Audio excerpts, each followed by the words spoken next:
लक्ष्मी नारायण बहुत भोला लड़का था। वह प्रतिदिन रात में सोने से पहले अपनी दादी से कहानी सुनाने को कहता था। दादी उसे नागलोक, पाताल लोक, चंद्रलोक, सूर्यलोक आदि की कहानी सुनाया करती थी। एक दिन दादी ने उसे स्वर्ग का वर्णन सुनाया। स्वर्ग का वर्णन इतना सुंदर था कि उसे सुनकर लक्ष्मी नारायण स्वर्ग देखने के लिए हठ करने लगा। दादी ने उसे बहुत समझाया कि मनुष्य स्वर्ग नहीं देख सकता, किंतु लक्ष्मी नारायण रोने लगा। रोते रोते ही वह सो गया। उसे स्वप्न में दिखाई पड़ा कि एक चमचम चमकते देवता उसके पास खड़े होकर कह रहे थे, बच्चे, स्वर्ग देखने के लिए मूल्य देना पड़ता है। तुम सर्कस देखने जाते हो तो टिकट देते हो ना। स्वर्ग देखने के लिए भी तुम्हें उसी प्रकार रुपए देने पड़ेंगे। स्वप्न में ही लक्ष्मी नारायण सोचने लगा कि मैं दादी से रुपए मांग लूँगा, लेकिन देवता ने कहा, स्वर्ग में तुम्हारे रुपए नहीं चलते। यहाँ तो भलाई और पुण्य कर्मों का रुपया चलता है।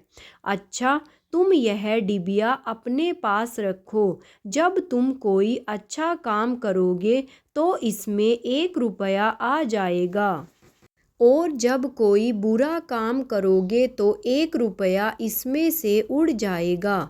जब यह डिबिया भर जाएगी तब तुम स्वर्ग देख सकोगे।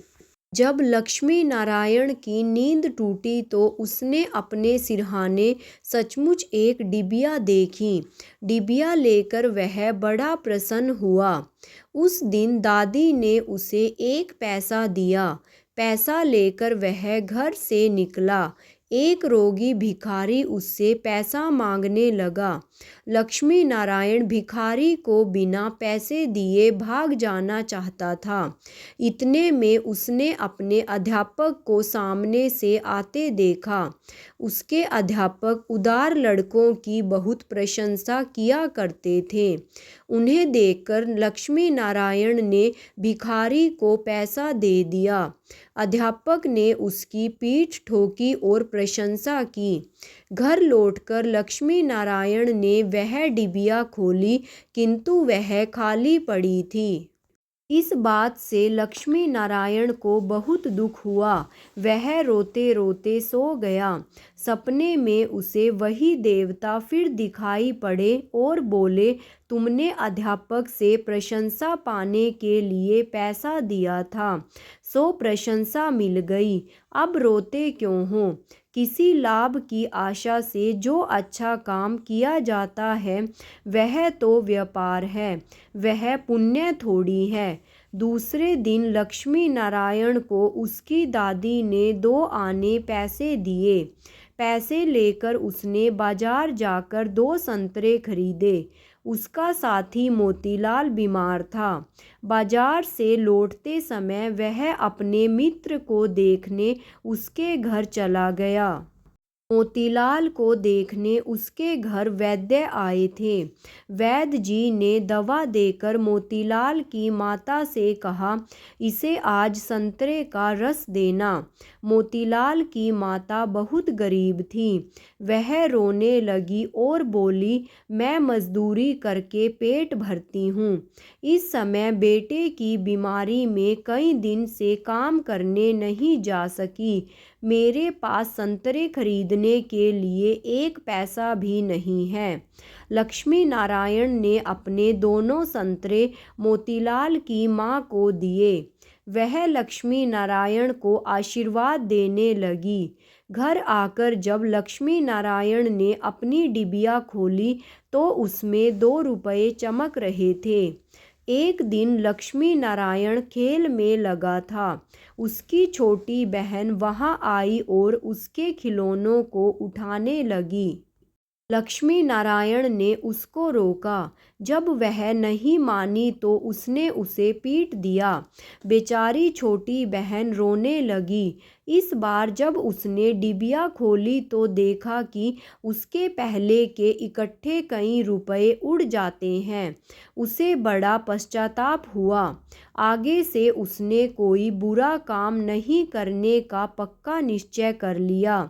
लक्ष्मी नारायण पहले रुपए के लोभ से अच्छा काम करता था। धीरे धीरे उसका स्वभाव ही अच्छा काम करने का हो गया। अच्छा काम करते करते उसकी डिबिया रुपयों से भर गई। वह स्वर्ग देखने की आशा से प्रसन्न होता। उस डिबिया को लेकर वह अपने बगीचे में पहुंचा। लक्ष्मी नारायण ने देखा कि बगीचे में पेड़ के नीचे बैठा हुआ एक बूढ़ा साधु रो रहा है। वह दौड़ता हुआ साधु के पास गया और बोला, बाबा, आप क्यों रो रहे हैं? साधु बोला, बेटा, जैसी डिबिया तुम्हारे हाथ में है वैसी ही एक डिबिया मेरे पास थी। बहुत दिन परिश्रम करके मैंने उसे रुपयों से भरा था। बड़ी आशा थी कि उसके रुपयों से स्वर्ग देखूंगा, किंतु आज गंगा जी में स्नान करते समय वह डिबिया पानी में गिर गई। लक्ष्मी नारायण ने कहा, बाबा, आप रो मत, मेरी डिबिया भी भरी हुई है, आप इसे ले लो। साधु बोला, तुमने इसे बड़े परिश्रम से भरा है, तुम्हें इसे देने से दुख होगा। लक्ष्मी नारायण ने कहा, मुझे दुख नहीं होगा बाबा, मैं तो लड़का हूँ, मुझे अभी पता नहीं कितने दिन जीना है। मैं तो ऐसी कई डिबिया रुपए इकट्ठे कर सकता हूँ।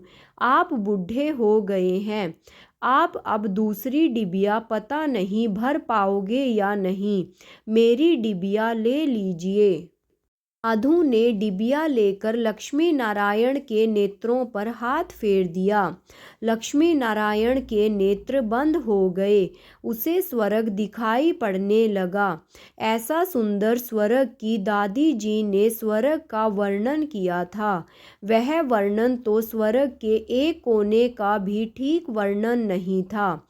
जब लक्ष्मी नारायण ने नेत्र खोला तो साधु के बदले स्वप्न में दिखाई पड़ने वाला वही देवता उसके सामने प्रत्यक्ष खड़ा था। देवता ने कहा, बेटा, जो लोग अच्छे काम करते हैं स्वर्ग उनका घर बन जाता है।